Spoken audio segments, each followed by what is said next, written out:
On a crisp autumn morning in September 1994, 23-year-old Jennifer Mason left her apartment in Cedar Grove, Michigan, for what should have been a routine morning jog. The small college town was experiencing its first hint of fall, with leaves just beginning to turn golden. Jennifer, a graduate student in psychology at Cedar Grove University, was known for her strict morning routine: a 3-mile run followed by coffee at the Morning Brew, where she would spend hours working on her thesis. But on September 15th, 1994, Jennifer never made it to the coffee shop. Her running shoes, found later that day along Cedar Lake Trail, would become the first piece of evidence in what would evolve into one of Michigan's most puzzling cold cases. Sarah Chen, then a rookie police officer, was one of the first responders to the scene when Jennifer's roommate, Lisa Turner, reported her missing that evening. "I remember it like it was yesterday," Chen, now retired, recalled in a 2024 interview. Lisa was frantic. She knew something was wrong when Jennifer didn't show up for their standing lunch date. Jennifer was never late for anything. The initial search involved over 200 volunteers, police officers, and search dogs. They combed through the densely wooded areas surrounding Cedar Lake Trail, but apart from her shoes, they found nothing. No blood, no signs of struggle. Jennifer Mason had vanished without a trace. The investigation revealed that Jennifer was last seen by Marcus Thompson, a local fisherman who regularly visited Cedar Lake in the early mornings. He reported seeing her jogging past him around 6:45 a.m., heading north on the trail. "She waved like she always did," Thompson told police. "Nothing seemed out of the ordinary." Jennifer's disappearance shook the quiet college town to its core. Cedar Grove, with its population of just over 20,000, hadn't seen a major crime in over a decade. The case made headlines across Michigan, and for weeks, news vans cluttered the usually peaceful streets of Cedar Grove. Detective James Morrison led the investigation in 1994. Fresh from solving a high-profile robbery case in Detroit, Morrison was known for his meticulous attention to detail. His case notes, recently unsealed, paint a picture of an investigation that seemed to hit dead end after dead end. The police initially focused on Jennifer's inner circle. Her boyfriend, Robert Hayes, a fellow graduate student, was thoroughly questioned. Hayes had an alibi. He was in Chicago, attending an academic conference, confirmed by multiple witnesses and hotel records. Jennifer's professors, classmates, and co-workers at the university library, where she worked part-time, all cooperated fully with the investigation.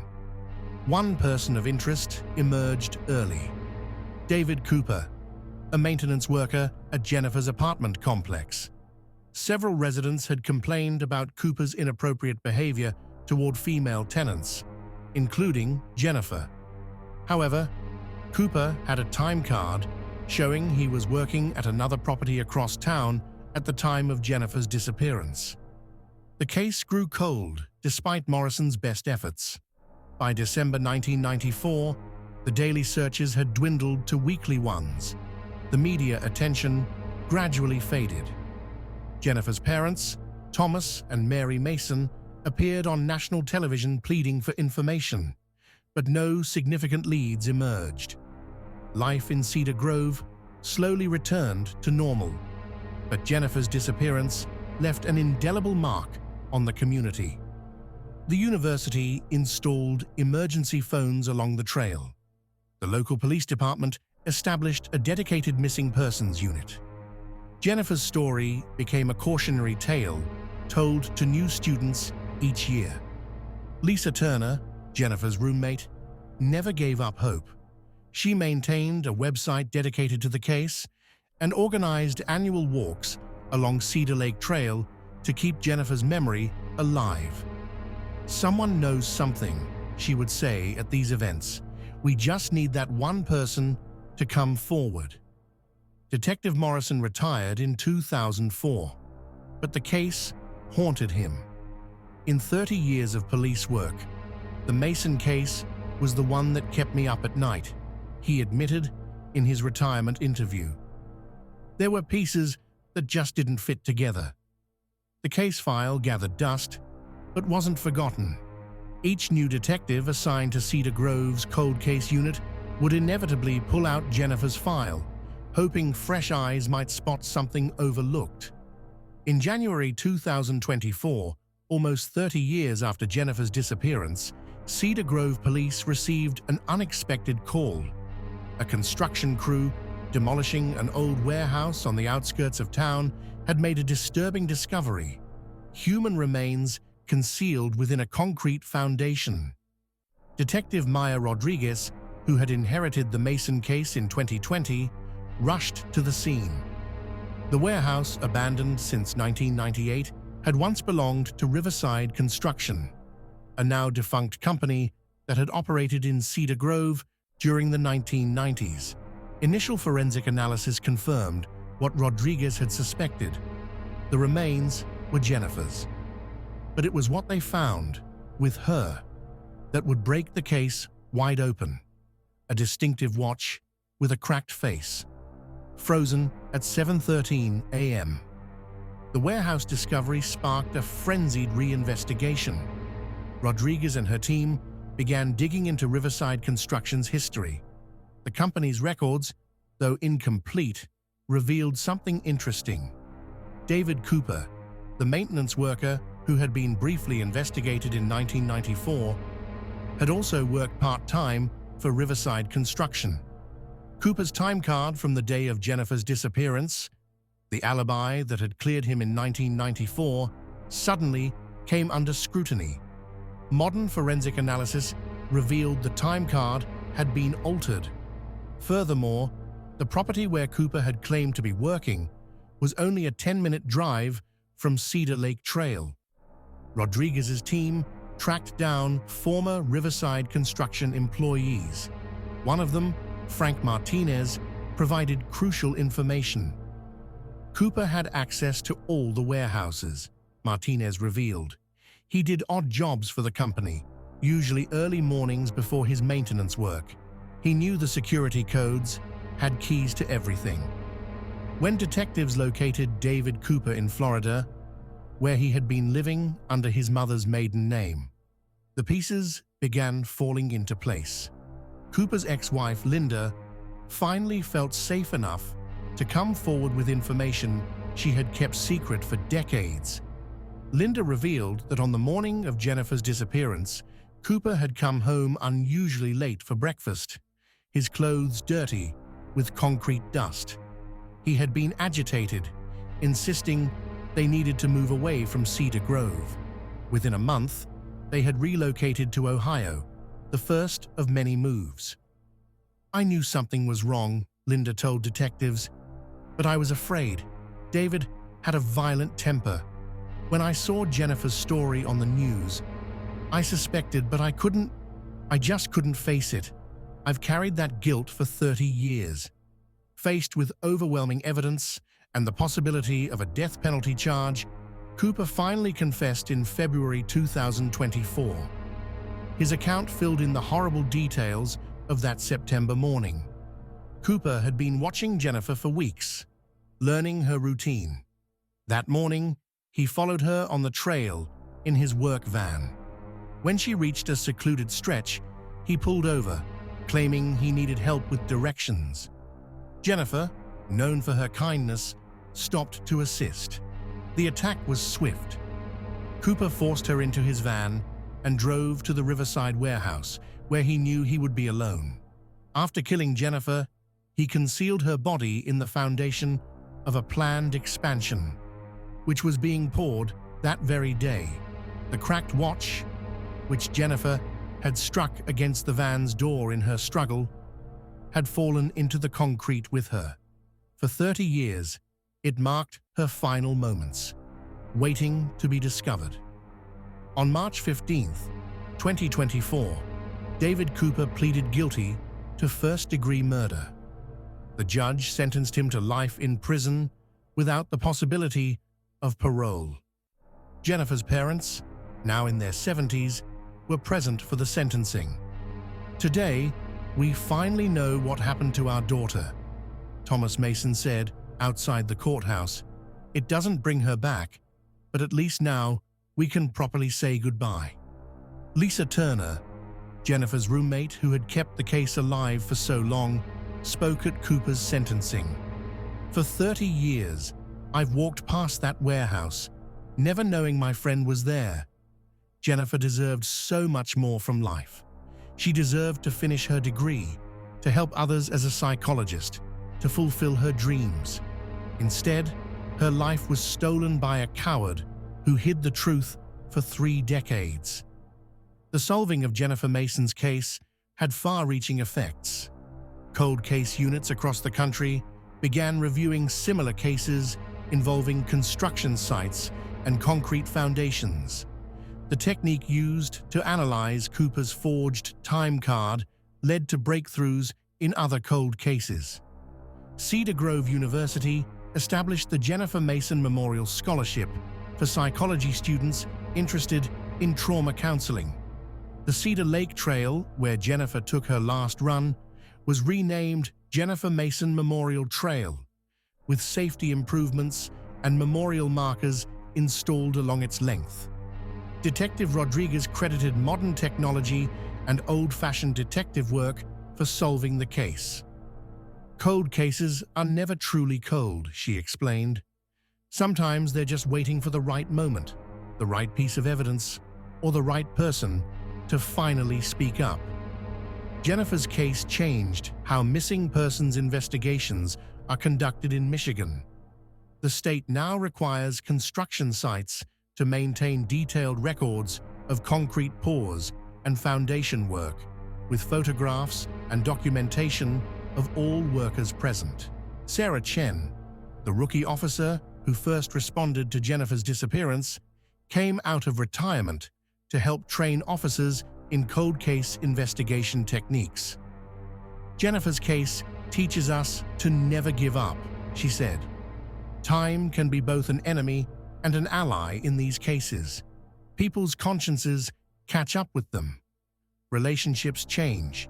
Secrets become too heavy to carry." Lisa Turner continues to advocate for missing persons cases. The website she maintained for Jennifer has evolved into a resource center for families of missing persons, offering support and guidance for keeping cold cases in the public eye. In April 2024, Jennifer Mason was finally laid to rest in Cedar Grove Cemetery. The funeral, attended by hundreds of community members, included many of Jennifer's former classmates, some traveling from across the country to pay their respects. The Morning Brew, where Jennifer never got to finish her thesis, maintains a small memorial corner with her photo. Her unfinished thesis, The Psychology of Healing from Trauma, sits in a display case at the university library, a poignant reminder of a promising life cut short. Detective Morrison, now 75, attended both Cooper's sentencing and Jennifer's funeral. "In our line of work, we see the worst of humanity," he reflected, "but we also see the best. People like Lisa who never give up, communities that come together, and families that somehow find the strength to carry on." Jennifer's case reminded us that every victim deserves justice, no matter how long it takes. The morning of Jennifer Mason's funeral dawned with an eerily similar crispness to that fateful September day in 1994. Cedar Grove Cemetery was awash with spring flowers, and hundreds of pink ribbons, Jennifer's favorite color, fluttered from trees along the paths. Over 500 people gathered under a massive white tent. The turnout was so overwhelming that speakers had to be set up outside for those who couldn't fit inside. Jennifer's parents, Thomas and Mary Mason, now in their 70s, sat in the front row, holding hands and greeting a steady stream of well-wishers. Among the attendees were 23 of Jennifer's former classmates from her psychology program, 15 retired and active police officers who had worked on her case, several cold case detectives from neighboring states who had consulted on the investigation, the construction workers who had made the discovery that broke the case, dozens of Cedar Grove University's current psychology students, Dr. Eleanor Phillips, Jennifer's thesis advisor, who had kept her office exactly as it was in 1994, delivered a moving eulogy. Jennifer wanted to heal people, she said, her voice breaking. She believed that understanding trauma was the first step to overcoming it. How tragic that her own story would become a source of trauma for so many. In the weeks following the funeral, Cedar Grove experienced what many called a collective healing. Local businesses and organizations launched various initiatives, created Jennifer's Corner with a permanent memorial, established a wall of photographs showing Jennifer's life, started a scholarship fund for psychology students working part-time jobs, introduced Jennifer's Blend, her favorite coffee drink, with proceeds going to missing persons organizations, dedicated a new wing of the psychology building as the Jennifer Mason Center for Trauma Studies, digitized her unfinished thesis, and made it available for research, created a mandatory safety awareness program for all new students, installed a meditation garden near the spot where her belongings were found, established an annual training program named after Jennifer, focusing on cold case investigation techniques, created a public database of cold cases, encouraging community involvement, developed a partnership with forensics labs across the country, started a victims' family support group. The solving of Jennifer's case attracted national attention. Several true crime documentaries reached out to the Mason family, but they chose to work exclusively with a local filmmaker, Kate Rodriguez, no relation to Detective Rodriguez, who had grown up hearing about Jennifer's case. The resulting documentary, 30 Years of September, premiered at Cedar Grove's historic Paramount Theater in June 2024. The film not only told Jennifer's story, but explored the impact of unresolved grief on communities and the evolution of forensic science. Cedar Lake Trail underwent significant changes: installation of 24/7 monitored security cameras, emergency call boxes every quarter mile, better lighting systems, a memorial garden at the spot where Jennifer was last seen, regular police bike patrols, volunteer Trail Angels program for jogger safety. Jennifer's case sparked changes beyond Cedar Grove. 5 other cold cases in Michigan were reopened using similar forensic techniques. 3 states passed Jennifer's Law, requiring stricter documentation of construction site activities. The FBI adopted new protocols for investigating disappearances near construction sites. Missing persons organizations reported an uptick in tips about other cold cases. Thomas and Mary Mason, despite their age, channeled their grief into action. They established the Mason Family Foundation, which provides support for families of missing persons, funds forensic technology research, offers scholarships to students studying criminal justice or forensic science, maintains a network of volunteer searchers for missing persons cases. Jennifer's former roommate, Lisa Turner, transformed her decades-long website into a full-fledged organization called Never Stop Searching. The organization maintains a database of missing persons cases, provides resources for families, organizes annual awareness walks, offers training for volunteers in search operations, coordinates with law enforcement agencies. For many directly involved in the case, the resolution brought complicated emotions. Detective Morrison finally felt able to retire completely, knowing the case was solved. Sarah Chen started writing a book about her experiences As a rookie officer on the case, Frank Martinez, the former construction worker who provided crucial testimony, became an advocate for workplace safety. Linda Cooper, David Cooper's ex-wife, began counseling other domestic abuse survivors September 15th, Jennifer's Day, focusing on community safety and missing persons awareness. April 15th, Resolution Day, celebrating the solving of cold cases and remembering victims. As 2024 progressed, Jennifer's story continued to impact lives. 3 cold cases in neighboring states were solved using methods developed during her case.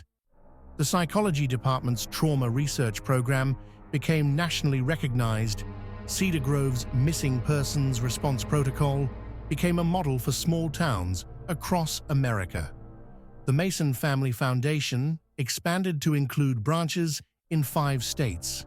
While nothing could bring Jennifer back, her case transformed a tragedy into a force for positive change. As Mary Mason said at the dedication of Jennifer's memorial garden, "My daughter wanted to help people heal from trauma. In a way she never could have imagined, she's doing exactly that. Every person found, every case solved, every family given answers. That's Jennifer's legacy." Jennifer's story continues to serve as both a cautionary tale and a testament to the power of persistence. Her case, though tragic, helped pave the way for better investigative procedures and safer communities. In Cedar Grove, the first hints of fall still bring memories of Jennifer. But now these memories are accompanied by the knowledge that justice, though delayed, was finally served. "Sometimes the wheels of justice turn slowly," Thomas Mason said at his daughter's memorial, "but they never stop turning." For Jennifer Mason, for her family, and for the community of Cedar Grove, those wheels finally completed their long journey in 2024, bringing truth, justice, and closure to a case that had haunted them for 30 years.